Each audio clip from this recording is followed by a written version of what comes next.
When you're stood at the start of a sewing project with your pattern in one hand and your fabric in another, what is it that always makes you hesitate? Or are you one of these calm, well-adjusted, carpe diem, no regrets types? Good for you, if so.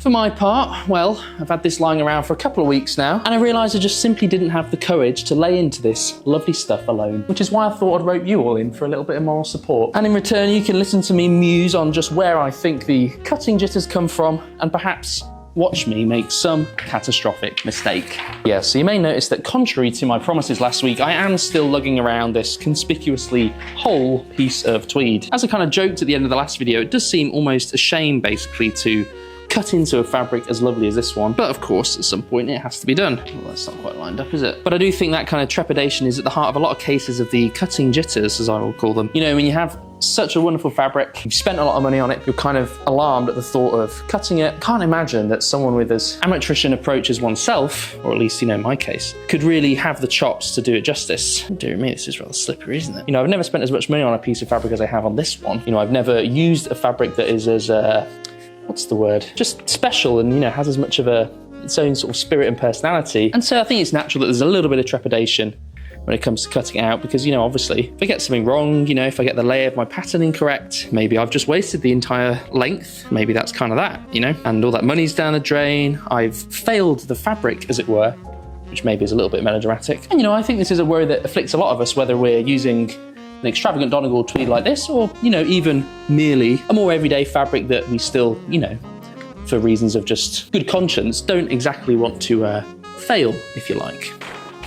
Well, I kind of do. So yeah, incidentally, I'm going to add a little bit of inlay here, I think, and also I might have mentioned I'm going to add an extra centimetre to the seam allowance. So there's the 1 centimetre already in the pattern, and I'm just going to cut at an extra centimetre's distance around, and then I'll add a little bit of inlay up here, I think, on the shoulder, which I've got room for. And again, I'll just mark stitch all this so I know where I'm going, basically. And then I've got just 6 centimetres of, what's it called, hem allowance down there at the bottom.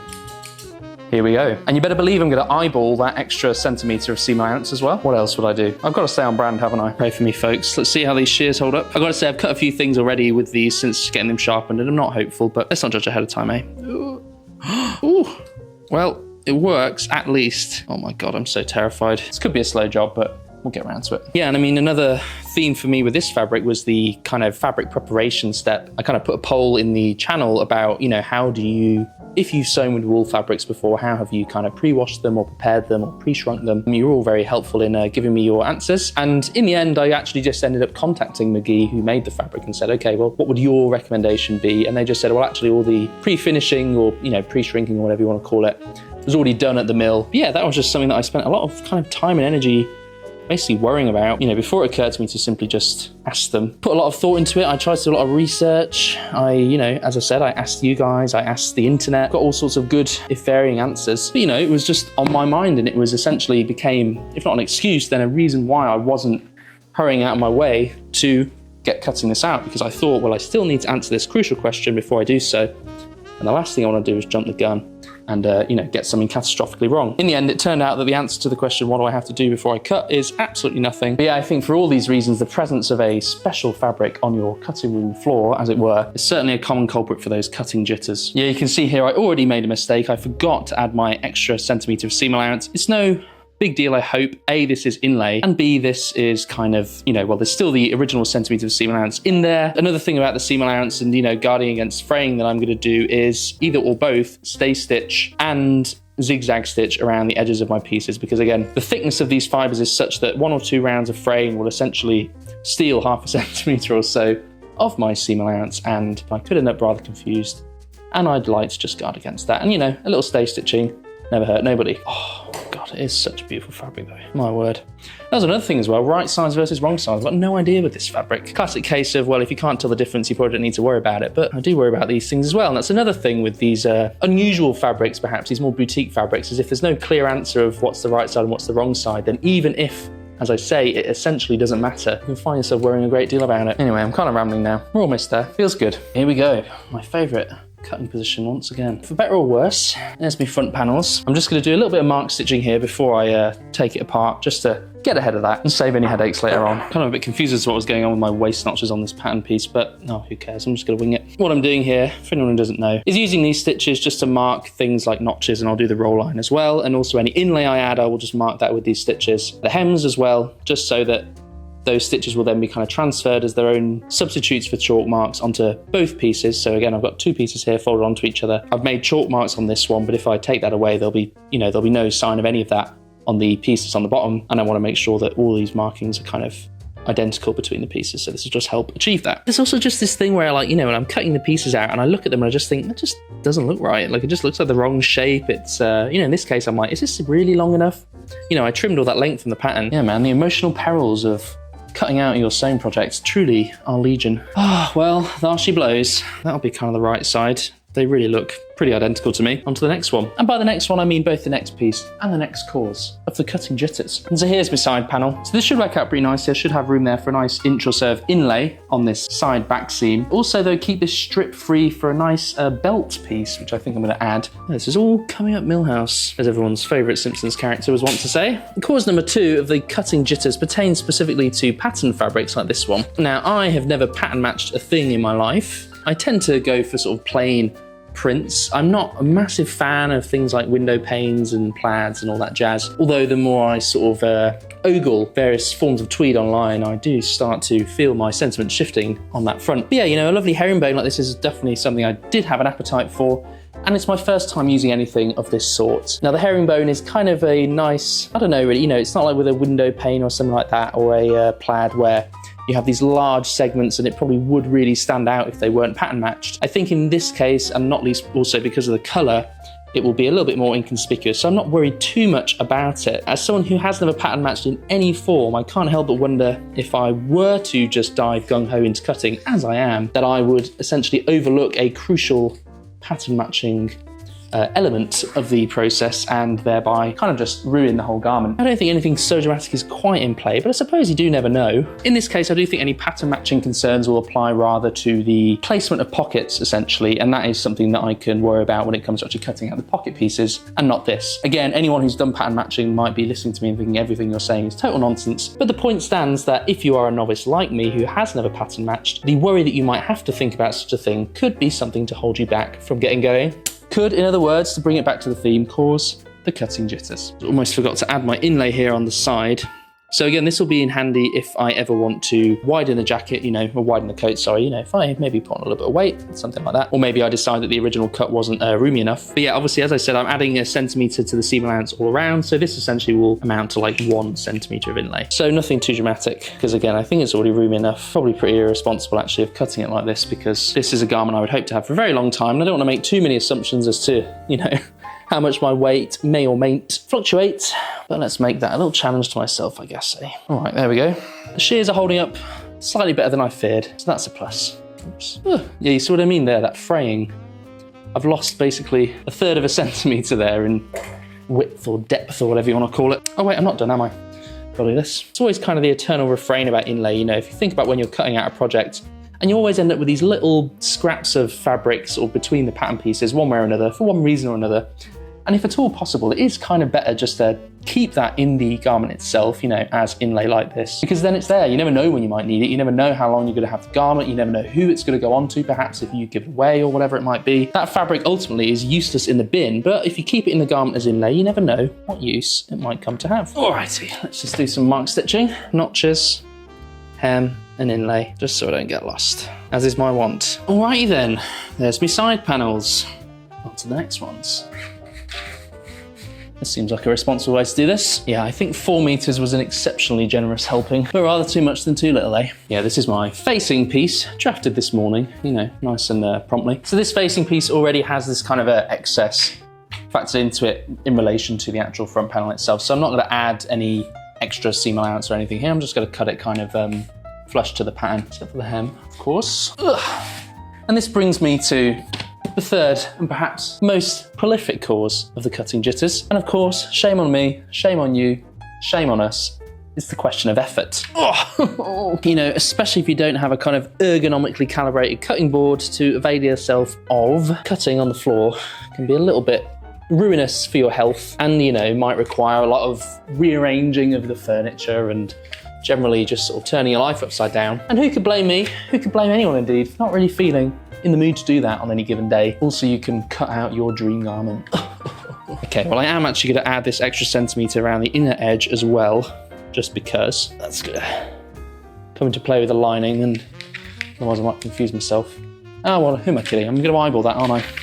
Yoink. You know, I already whinged about this when I was making my toile, and I already acknowledged the fact that I had, in other places, other videos, defended, if not celebrated, the use of the floor as a cutting space, although that only in lieu of a ergonomically appropriate cutting table. But I do also find that, you know, as long as you're not irresponsible with how you're moving around on the floor while cutting and bending over ridiculous angles, or, you know, not bending from the hips as one should, then realistically, you know, there's no great harm in it. For me, it really is more sometimes, you know, for a larger scale project, having to slightly rearrange my living room in order to, you know, get the requisite floor space and manoeuvrability. Very much first world problems, eh? Yeah, some of you may be wondering, wasn't he going to make a belt out of this piece? I changed my mind. I think I'm actually going to do it on this edge, because I will have a very long stretch there, and then I can also do it on the fold, save some seam allowance, save a stitch, bish bash bosh, as they say. Bingo bango bongo. Yeah, one of these days I want to experiment with these slightly funkier facings where, you know, instead of having a straight seam between the lining piece and the inside of the facing, you know, you may have these little extensions of the facing deeper into the lining, deeper into the body, you know, just to frame the pockets in a fancier way, one revolution at a time, eh? As they say in the business,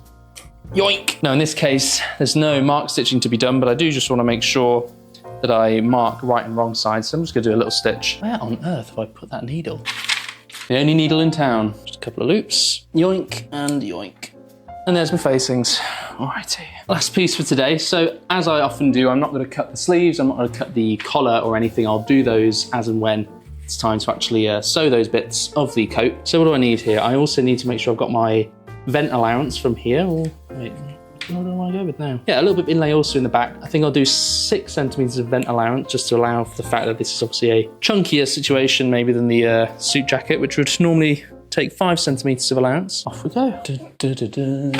Let me just go back and watch my own video and see what I wanted to do with those vent points, and then we'll get cutting. Let's continue in the meantime with our catalogue of the causes of cutting jitters. Goodness, that was a rather alliterative situation. A classic one, of course, is pattern worries. Now, especially if you drafted your own pattern, as I have, after a fashion at least, you may be beset by concerns that the thing that you're cutting out is not going to be the thing that you actually ought to have sewn together. You know, perhaps some measurements are wrong, perhaps the balance is off, perhaps this, that, or the other. Even if you've made a toile, as I did, it can often be hard to kind of expel these phantasmagorical concerns. And even if you have photographic evidence of your toile, as I have, these concerns, these nightmares can persist. And I've certainly been daydreaming a lot, or day nightmaring a lot, as it were, about, you know, specifically perhaps the flow, if you like, the sort of skirting effect of this coat. And you can see actually I've actually tapered that out a little bit just to add something there. And again, you know, I think I've erred on the side of caution insofar as I tried to make this on the looser side, which I can then, I guess, theoretically take in if I so desire, rather than, you know, err on the fitted side and then find out, okay,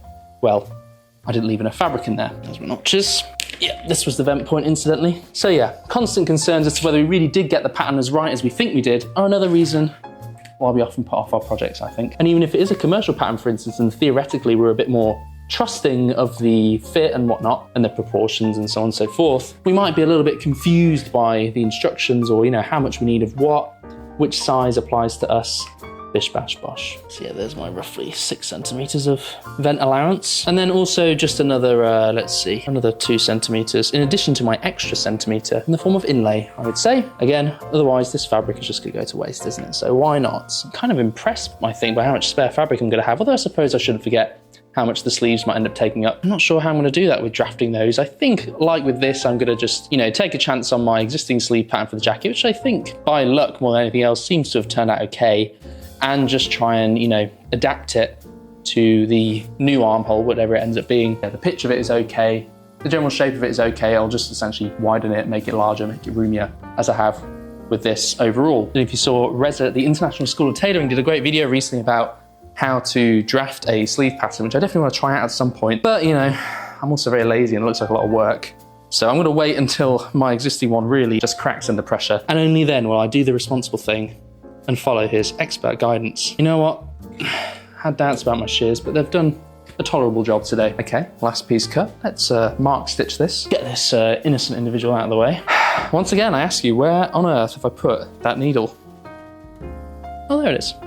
I'm getting better at this. Now, as far as the cutting jitters are concerned, I certainly have one more thing to mention, which I think is a big one, perhaps the biggest of all. Please do let me know, of course, your own reasons for prevaricating, procrastinating, generally putting things off. As exhaustive and indeed exhausting as these preliminary steps, you know, pattern prep, cutting, can be, they are, of course, but that preliminary steps, a prelude to the real thing, namely sewing the damn thing together. You know, it is usually more a feeling of excitement that I have in the run-up to actually getting started. 9/10 excitement, I would say. But you know, the 1% of that is essentially sheer panic has to do with the fact that the sewing itself is not exactly going to be a walk in the park either. And there's this weird knowledge that, you know, any mistakes that I make while cutting, mistakes that I already made at the pattern stage and didn't recognize, you know, these are just probably going to be the first of many mistakes that will plague me down the road. And excuse me if I'm not exactly thrilled by that thought. You know, the more you actually handle the fabric in the cutting stage, the more you become aware of other difficulties that might present themselves to you once you sit down at your machine or put on your thimble. In this case, I've already mentioned it's kind of the thickness of the weave that sometimes alarms me, but also, you know, just feeling how malleable this is. It's a very heavy fabric, but it's very stretchy, movable, as is wool's want. What kind of stitch size do I need to use? How is it going to work with the pockets? You know, if I cut a hole to put a pocket in, is it just going to fray completely? All that jazz. Because really, until the garment is fully finished, making it is just one panic after another, from cutting to setting sleeves and so forth. And there's always a part of me that thinks, if I just put it off another week, then I don't have to worry about, do I have to do something different with my canvas? Am I going to somehow stretch everything out of place with the iron? So on and so forth. If you don't try, you never fail. But eventually, we must try, mustn't we? And once, you know, we have got everything cut out, the excitement certainly does start to set in, knowing that your fate is sort of sealed. Well, thanks very much for your moral support today. It's certainly worked wonders. And I promise, which I know I did a fortnight ago, that next time you see me, you will actually see me doing some sewing. I'll probably be canvassing this. I'll maybe have sewn a pocket or two. Oh, that's fun. I'll have attached the side panels to the front panels. And yeah, I'm sure I'll have some fresh complaints to lay at your door on that occasion. In the meantime, if you missed the last video, which was a rather rapturous tour through this darling fabric, probably see it in a little bit more detail perhaps than you've been able to see it today, then you can watch that here. Alternatively, if today's rather tentative and, dare I say, whiny outing has left you in doubt that I can actually make anything worth wearing, well, you can check out my summer's work and judge for yourself. Oh, I'm gonna go and have a lie down. Oh!